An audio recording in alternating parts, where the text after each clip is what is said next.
We're here with tonight's squad. Let's jump right in.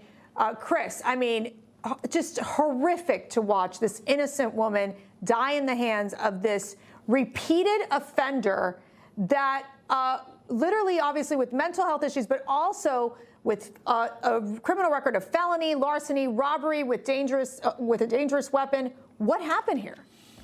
Well, what happened was a broken system that allowed a mentally ill, schizophrenic career criminal whose own mother wants him involuntarily institutionalized, was repeatedly, and we mean 14 times, thrown back out into the street. And any sane person would know well ahead of time what the results were going to be. And it's not unique to this circumstance. We see this all over the country. We see, look, in Washington, D.C., although things have been cleaned up a bit lately, I'm happy to say, there are crazy, mentally ill, violent people on the sidewalks all over Washington, threatening people and threatening families. And this is, in America, our solution for mental illness is to take people by the scruff of the neck and throw them out on the sidewalk to fend for themselves until they commit a serious enough crime to throw them in a penitentiary, which is not where they belong. We need to reopen a lot of mental institutions is what we need. Harrison Fields, welcome back. You spent your time in the White House alongside Caroline Leavitt. I want to get your sense of what the White House is thinking right now. They are grabbing onto this issue of crime and public safety, obviously, especially in regards to what we just watched in this horrific video. Yeah, so it underscores what the president has been saying since day one. We have a crime crisis in this country. You've had Democrats continuing to say that the crime crisis does not exist. They're saying what the president is doing here in D.C. is illegal. We shouldn't be doing it. His move to go to Chicago, they're going to challenge in court whenever that happens. So this is what the Democrats want. They are criminals first, not victims second, third, or fourth. Right. They don't care about the victims. And here this young woman, this Ukrainian woman who feared Putin killing her, comes to the United States of America to seek refuge. And who does she have to fear?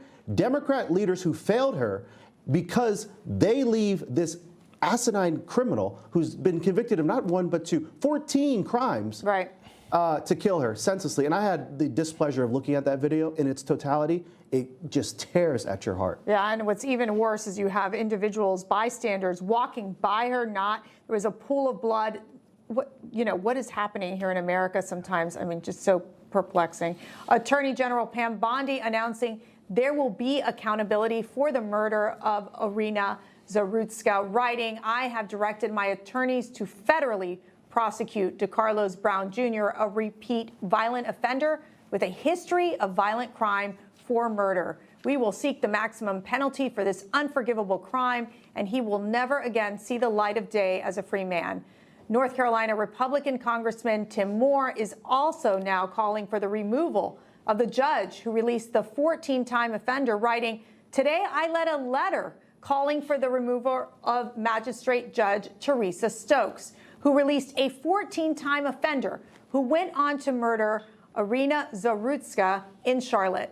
This tragedy was preventable. There must be accountability. North Carolinians deserve better." Alex, I go to you. Here you have this magistrate judge, Teresa Stokes, releases Brown, okay, with a written promise for him to show up in court. Yeah. I mean, this is laughable. Laughable. This is the problem with cashless bail, because that's exactly what it is. It's basically a signature that says, "I will show up next time." When a judge decides to do this, they look at a flight risk, but they also have to weigh that with a risk to public safety. You mentioned he has almost 2 decades of a criminal history, felony larceny, assault with deadly weapon, I believe, breaking and entering.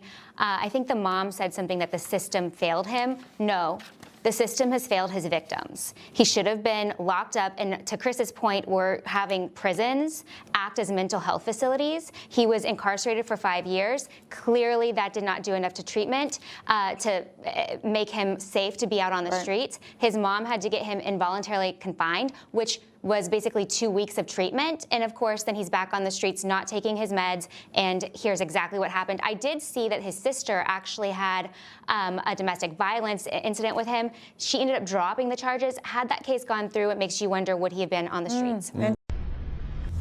Information. Truth is freedom.